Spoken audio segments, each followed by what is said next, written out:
fosse o Senhor, e o que seria da igreja se não fosse o amor daqueles a quem Deus um dia consagrou?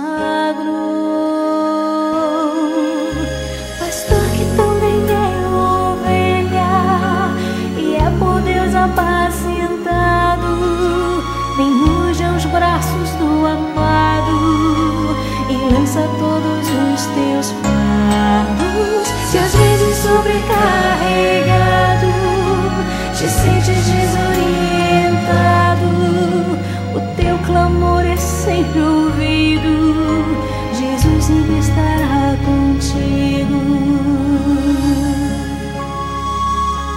Ser um pastor é bem assim, se sente só na multidão e às vezes pede o coração, um ombro amigo, um irmão.